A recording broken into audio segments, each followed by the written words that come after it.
Hello, everyone. Welcome to another episode from Simply Nerdy. I'm your host, Austin, and joining me is Steven to talk about a brand new album from Spock's Beard. Well, shouldn't say brand new. It was out last year.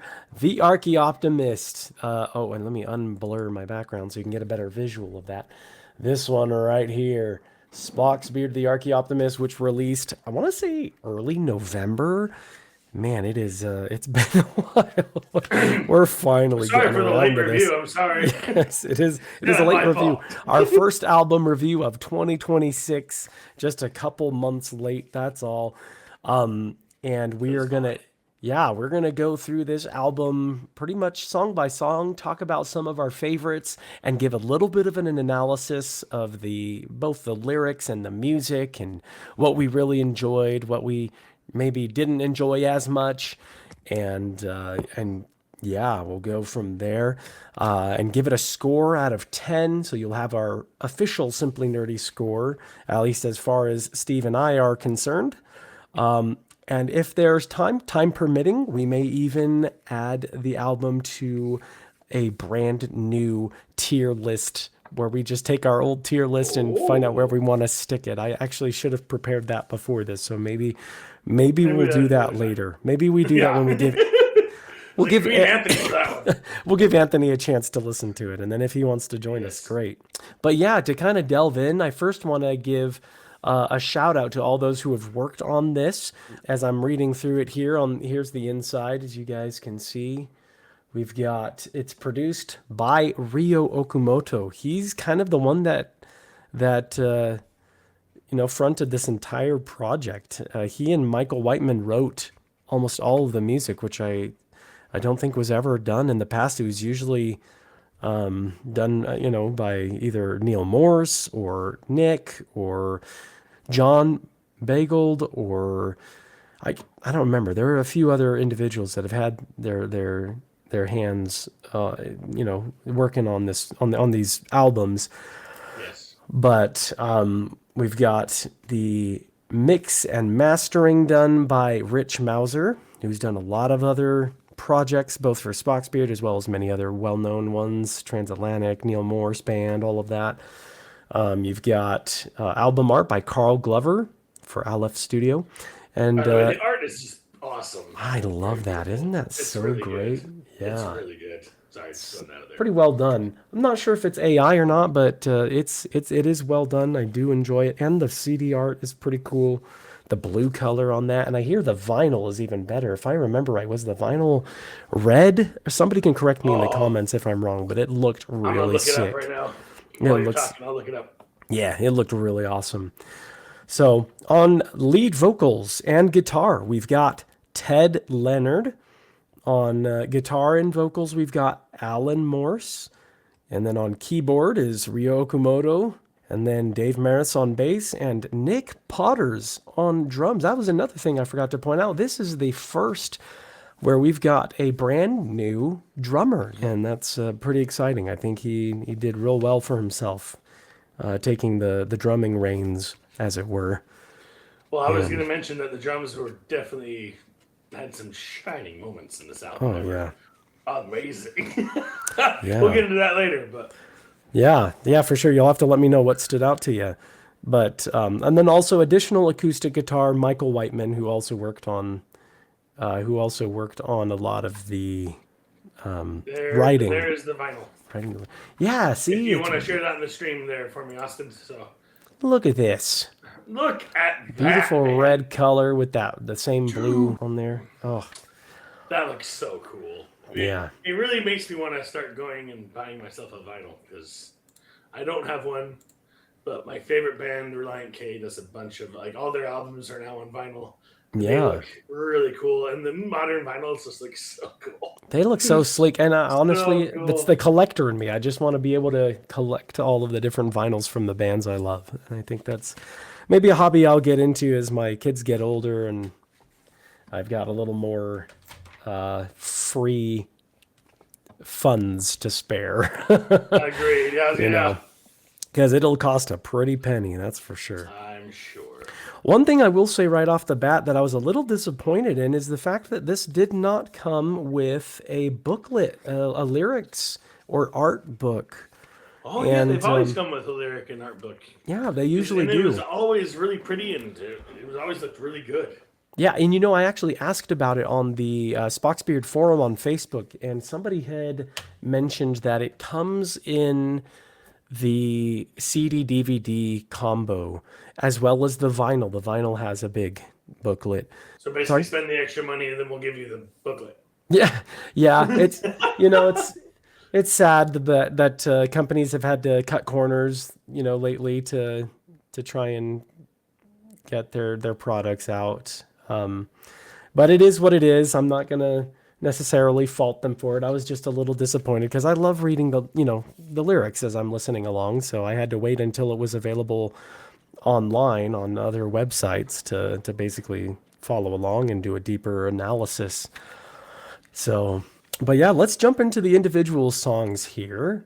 The very first song on the album is Invisible, which was one of the first singles we actually heard early last year, as they gave us a little preview of that, a little snippet.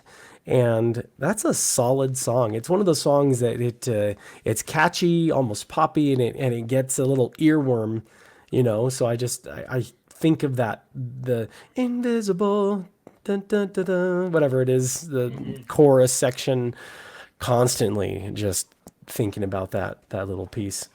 That song had a very interesting introduction too. Oh, It started with hello the out invisible. there. Yeah, yeah. It was just like kind a of cappella. Yeah. yeah. And I have to say, the acapella sections in Spock's Beard, I mean, they know how to do it. But Yeah. like this album, they did it multiple times, and every time there was just like, wow, your harmonies are so tight. They are. And it sounds so good, and you guys are all like together, and it just sounded. I love the acapella sections. Yeah, it's such a great blend of harmonies Yes, and that, like you yes. said, very tight, very good resonance in their voices. It's hard to do. Solid work on that song in particular, and one of my favorite parts. There's like this video game like synth section. Yes, yeah. It was so cool. Like I it was was trying to figure around. out what instrument that was. I was like, "What is It's just that?" a. I think it's just a That's gotta be a synthesizer. synthesizer. Yeah, it's around the 3:45 minute mark for anyone who wants to go listen to the song that has it available. You just feel like you're in like a space adventure flying through a Yes, galaxy in a yeah. retro game, And it's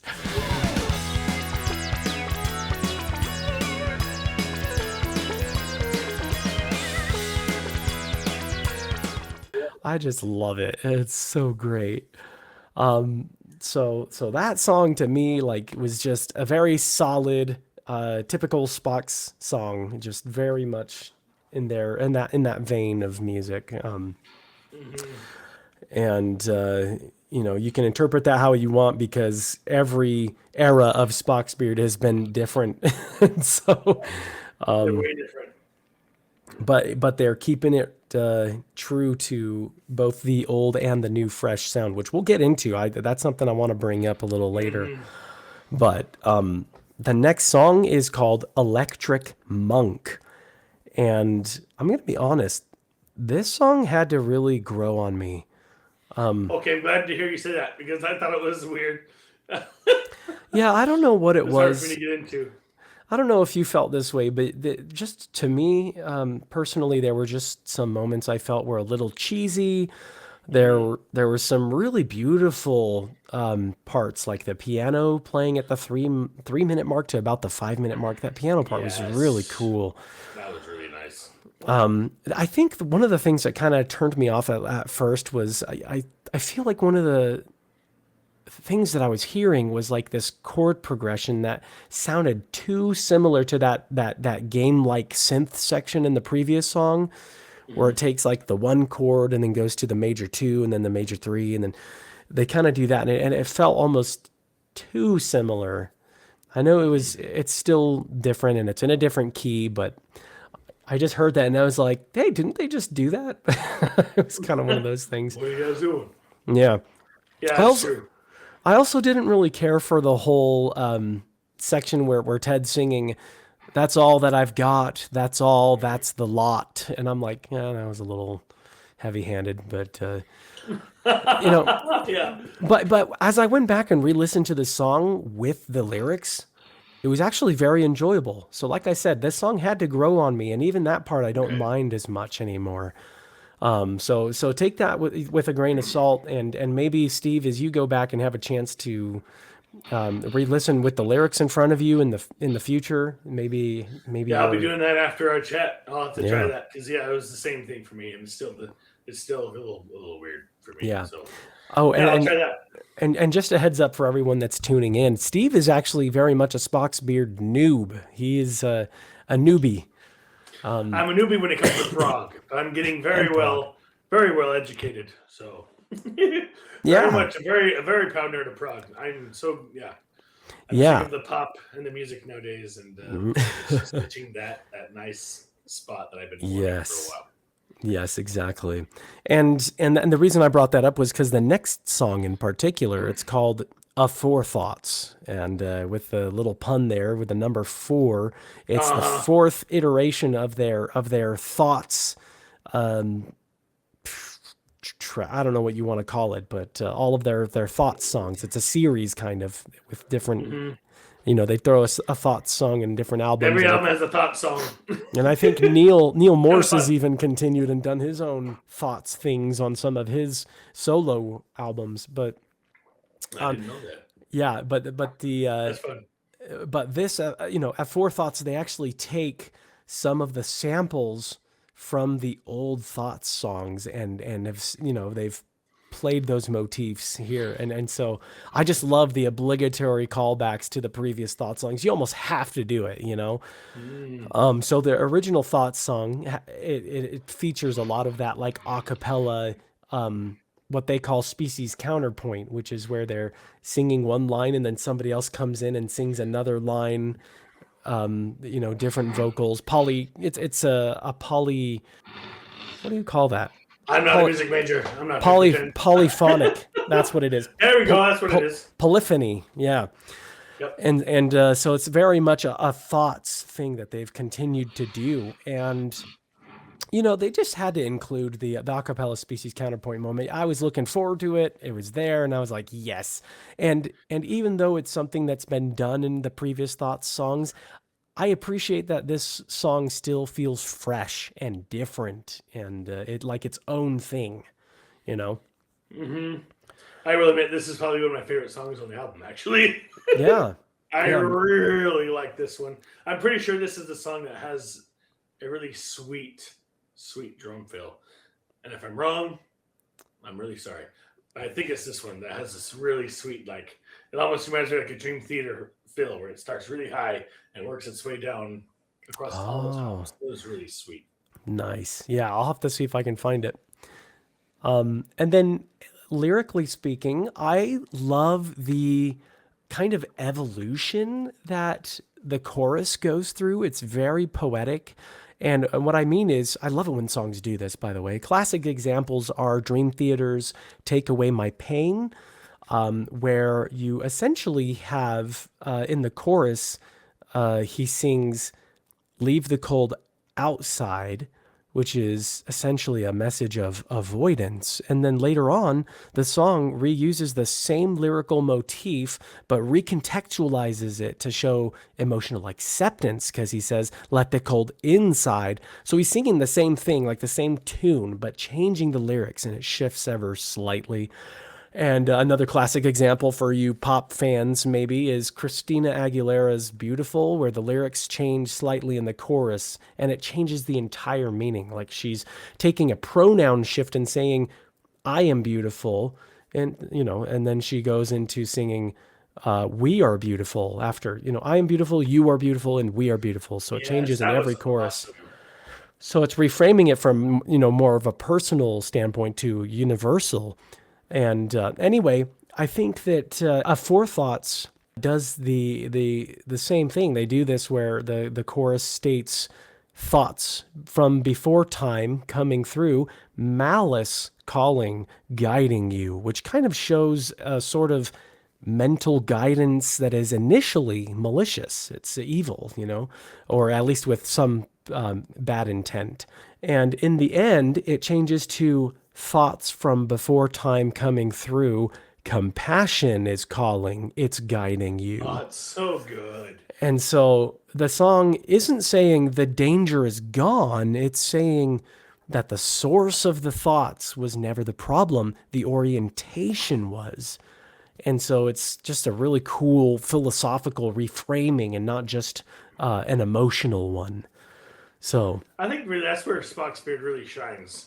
Is they really put effort into those lyrics and getting those double meanings in yeah. their music, and that's something I really appreciate their music for. Yeah, absolutely. And they have this beautiful way of doing it in other songs. I think at the end of the day, it kind of does that. So it's another great epic for anybody that's new to Spock's Beard. That's one that I would highly recommend. Also, if you haven't seen already, we do have a video where we go through the entire discography of Spock's Beard and recommend some of the best songs. Go check it out. It's up here, the very top right with the card, and we even give a little tier ranking of all of the albums with Anthony and I. So definitely go check that out. Which are definitely the leaders of the prog what am I trying to say? The Simply They are the Nerdy leaders prog of the Simply Nerdy prog discussions. nerddom there. Yeah. Yep. Also, I'm sick, so I apologize. You guys are probably listening to like my super deep voice. I'm coughing here and there, so apologies in advance / super late. Hope you get better soon, man. Yeah, appreciate Get it. out of there. So the next song is Saint Jerome in the Wilderness, which I really appreciated this song because it felt very much like the older Neal Morse era of Spock's Beard. And I at first, I don't know if you felt this way, Steve. Maybe you felt indifferent to this song, but I liked this one. This was one of the top songs for me personally in this album. And Oh, okay. at first, I listened to it and I was like, some of the lyrics like quintessected, which I can interpret what that means because dissected means split into two, quintessected being five. I just didn't know what the significance of that could be. And so I didn't know if it Right. had to do with like five band members or what was going on there. But after some research, I learned that St. Jerome in the Wilderness is actually an unfinished painting by the Renaissance artist Leonardo da Vinci around Oh, 1480 to 1490. And it was, yeah, this unfinished painting. And at an unknown date after his death, the panel was actually cut into 5 pieces before eventually being restored into its original form, minus a very small triangle. But that's where it takes the lyrics where it says, what does it say? Something restored, reunited, rejoined, reassembled, restored. yes, that whole section right there. That's really good. Just thought that was really cool because yeah, that's and it other things too that he's mentioning like the Saint Jerome like beating his chest. You can see in the picture in the art that he has a rock where that he used to kind of beat themselves in the chest for some kind of penitence. I just think that where it gets really interesting is with what Spock's Beard does with this story, where you take art as a commodity versus art as meaning, like deeper meaning. Earlier in the lyrics, it kind of raises a moral question where it says, "Is it desecration to upgrade potential? Sell the part that's finished, the rest is wasted," right? And it talks about maybe making a table out of those parts or whatever. And this isn't just about a painting. It's about, monetizing fragments and valuing completion over intention and treating art as parts instead of purpose. And, I think it's a critique of the art market and Yeah. maybe cultural gatekeeping, you know, You said. possibly even the music industry itself. And so then you get to talking about identity lost through fragmentation, where the second verse subtly shifts from object to subject. I forget the phrase exactly, but it says something about like, is it the story of the subject or the artist, right? So now the painting or the saint becomes symbolic of a person. They're Oh man. disconnected from themselves. They're missing pieces. They're unaware of what's lost.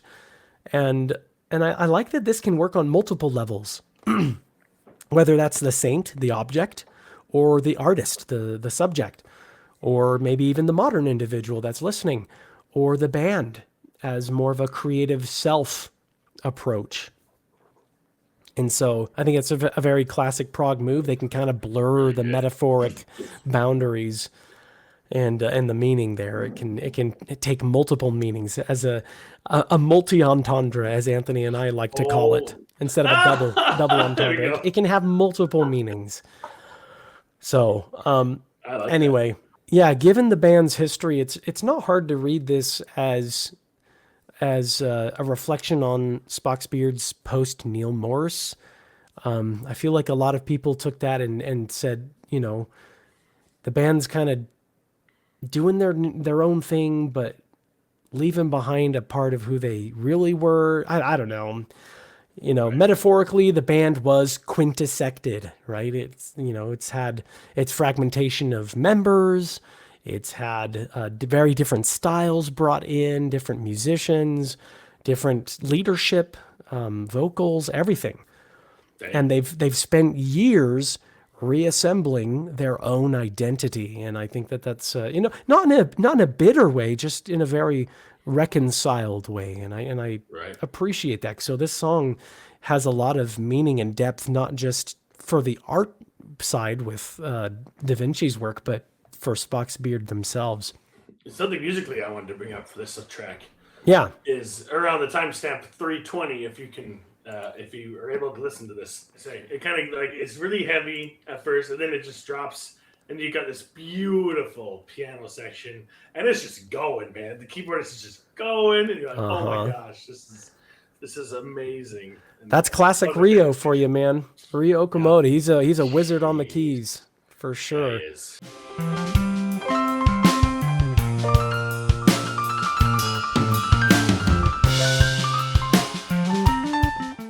That was my favorite part of Beautiful this little arpeggios and scales that he's doing. It's so good. song. Oh man, it's amazing. And yeah, and it's in such an interesting key. I Yes.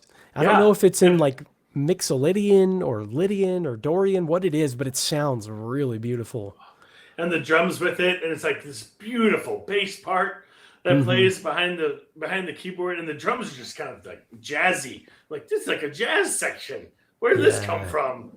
Yeah. I thought I was listening to a rock song, and that's how they went jazz. And I was like, Yes. this is sick. Anyway. Yeah, so that is Saint Jerome in the Wilderness for you. Fantastic.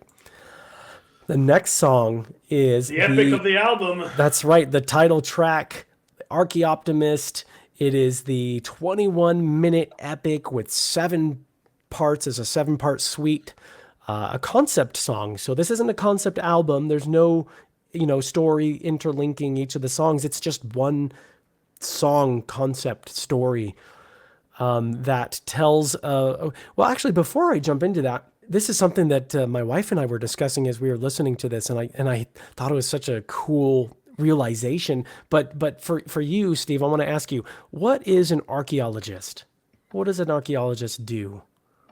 An archaeologist? Yeah. Oh boy, if I get this wrong, I'm gonna edit this out. In my mind, an archaeologist is an adventurer that kind of goes out and explores and tries to dig up old fossils and old bones, and yeah, that's what I thought it was. Yes. Like Yes. Exactly. They're Digging kind of digging up old things, and to me, Yeah. it's a way for them to kind of explore the past, right? exactly. And then you have an optimist, which, in your own words, what would you say an optimist is? Man, I didn't expect to be quizzed. Optimist is someone who is very positive, has a very positive outlook of life, which tends to be me. That's kind of who I am. I tend to be Yeah. more optimistic than pessimistic or any of those ictics. But yeah, that's kind of what I imagine optimist is. Yeah, absolutely. And I would agree. I think an optimist is someone that looks to the future with hope, right?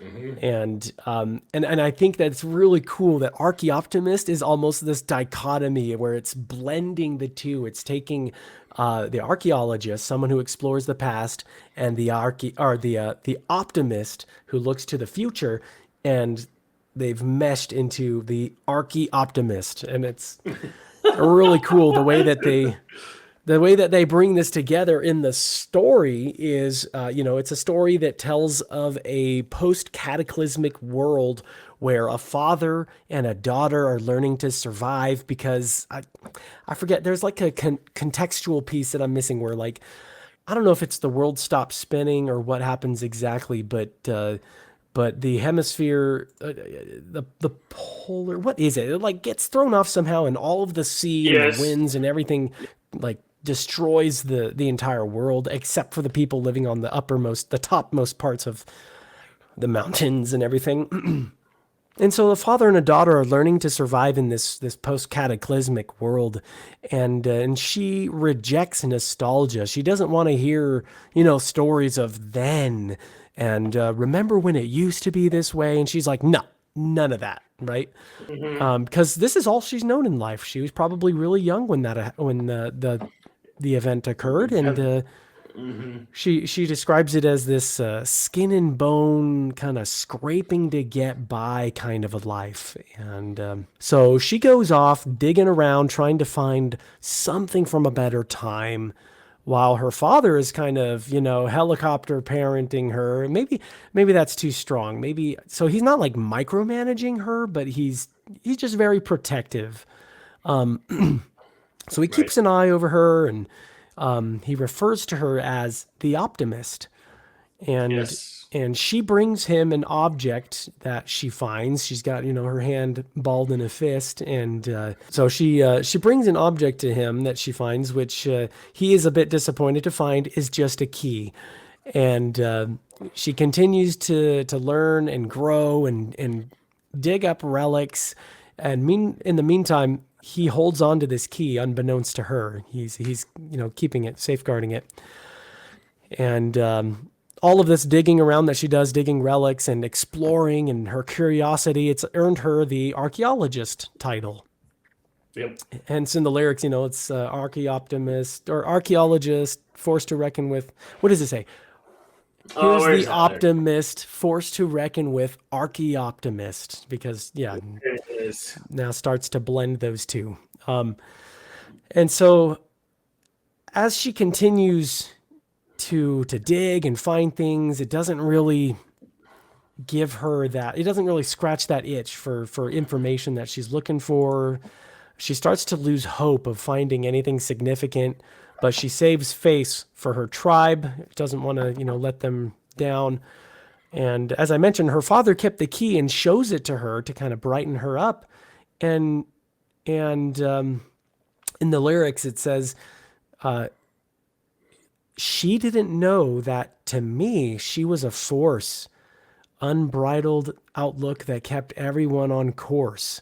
So, so her optimism, her hope, of, and digging things and trying to find meaning, was keeping everybody together, keeping everyone on course. And so eventually the father takes on the role of the leader, and it's not out of tyranny, but necessity, as he states something like, the strongest ought to be on top.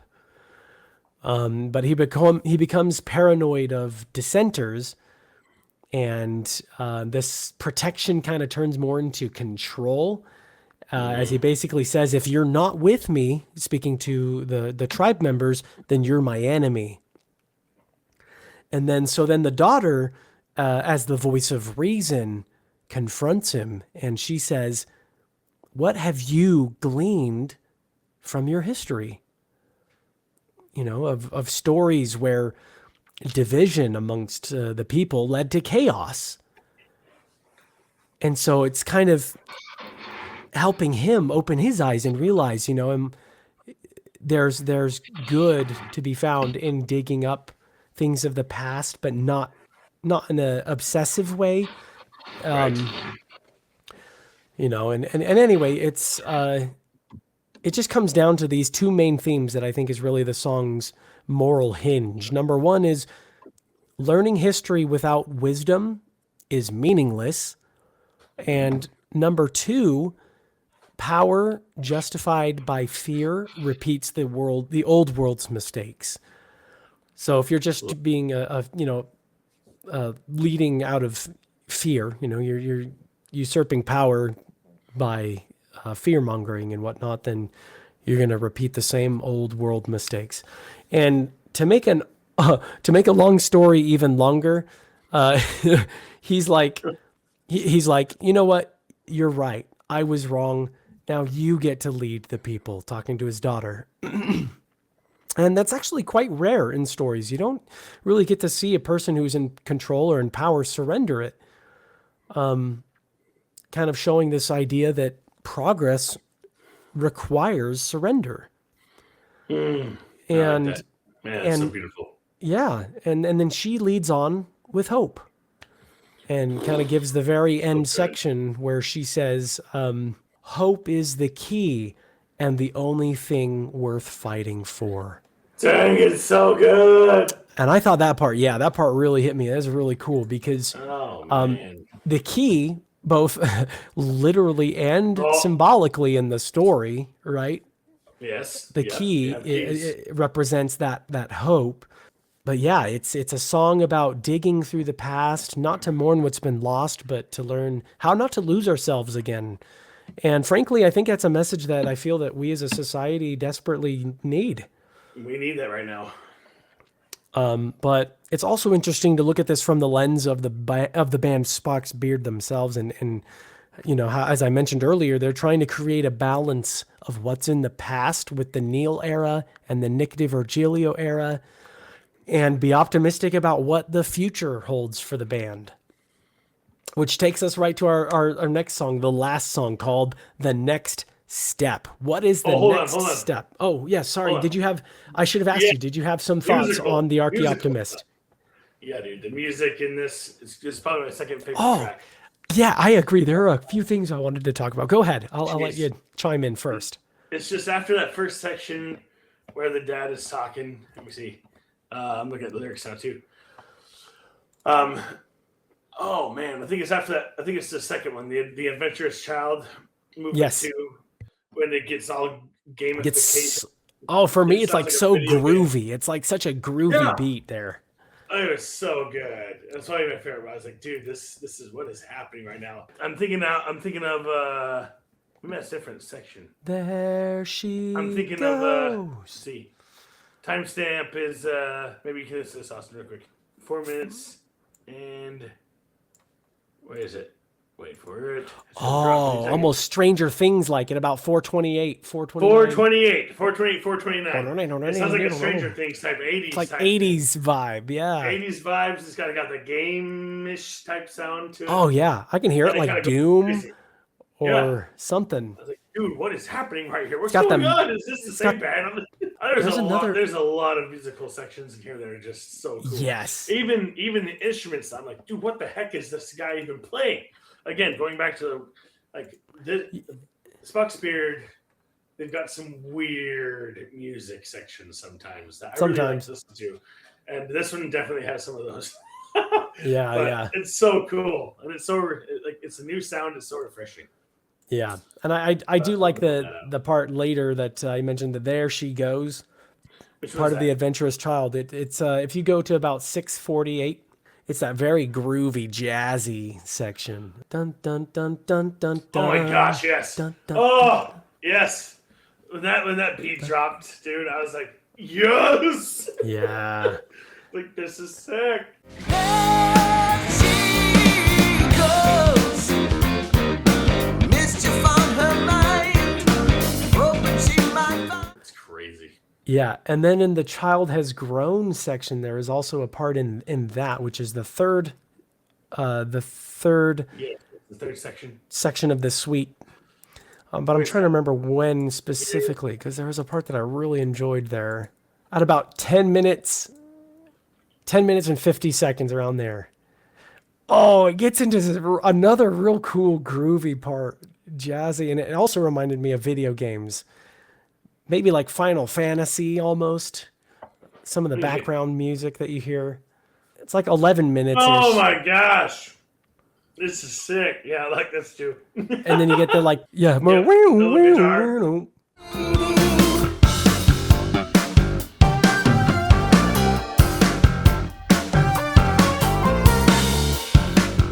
Yeah, Yeah, this song is a banger, man.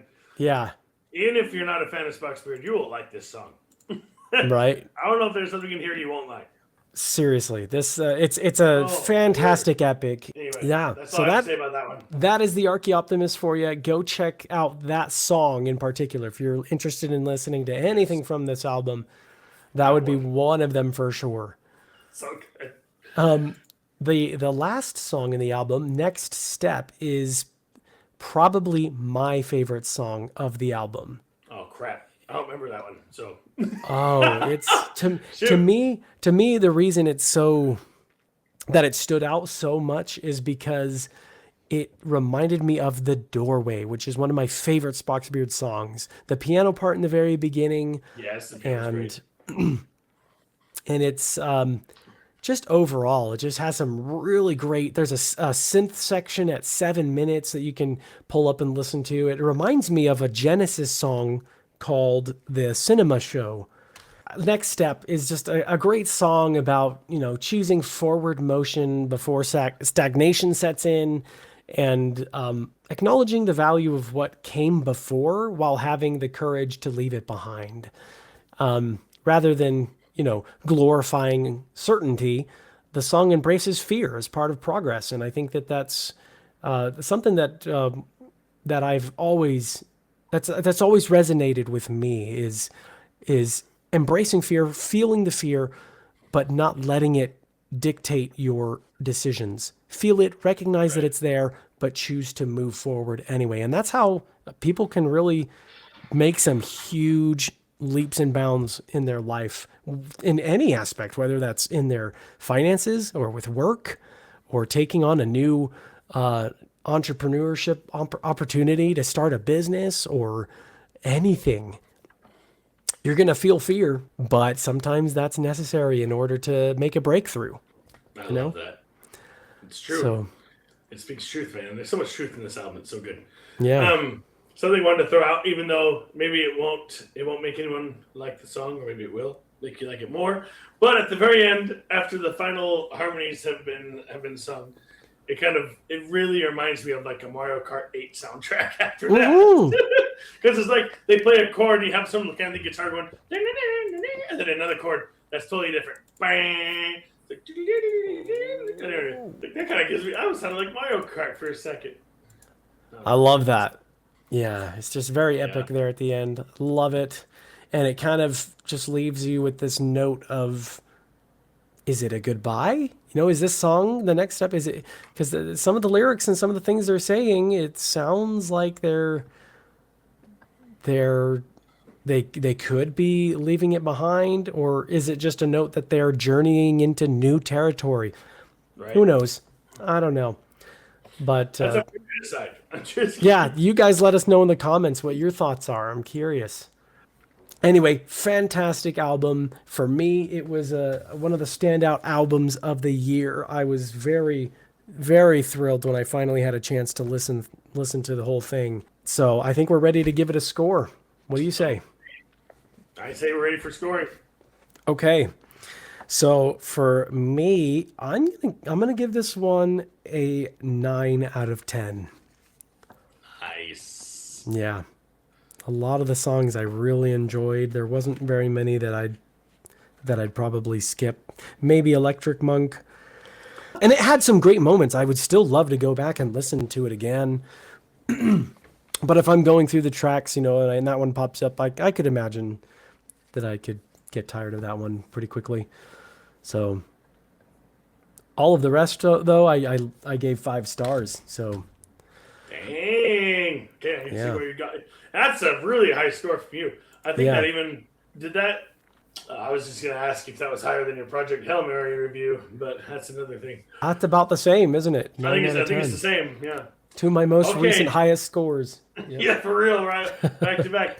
And I thought I was going to go hard on this album and be a little bit more of a downer. Maybe your score will change as you have a chance to go back and listen to the songs now with some of the context of what we've talked about, like Saint Jerome in the Wilderness and the Archaeoptimist, all that. So, But I think you've convinced me.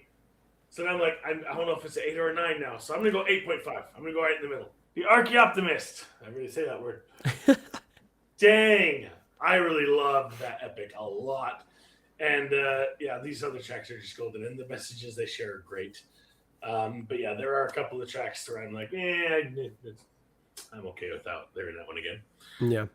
But for the most part, like I love this album. This was a great addition to the Spock Spirit repertoire, if you ask me. Absolutely. Worthy addition. Yeah, definitely. And makes me excited for what they have in store. I don't know what that means, but we'll have to wait and see. Anyway, fantastic album. Go and give it a listen. Archaeoptimist by Spock's Beard. Give them your support because they So good. definitely deserve it. Well They deserve deserved. it, man. Yes. Yeah. And the official Simply Nerdy score, by the way, is 8.8. Oh yeah. Nice. So pretty dang good. Yeah, that's Pretty fantastic. Dang good. So, a lot of good music coming out this year that I'm also excited to review. So if you guys have enjoyed this content, don't forget to hit subscribe, then hit the like and ring the notification bell so you can be notified of all of our nerdy content in the future, whether that's prog music or some of the other stuff that we talk about, like Brandon Sanderson's Mistborn. We've got a video that just released about that, so go check that out. Or if you're a fan of video games, we talk a lot about Nintendo and other video games that we enjoy. We'd love to have you join us for some of those other discussions. Drop a comment. Any other parting words, Steven, before we dip? If I could grow a beard like Spock, this world would be a better place.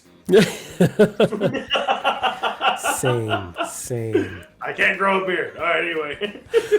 I like Austin here. Not quite as epic as Spock's, but I can't do that. But anyway. No, that's it. Thank you guys so much for listening. Really appreciate your support. Happy New Year.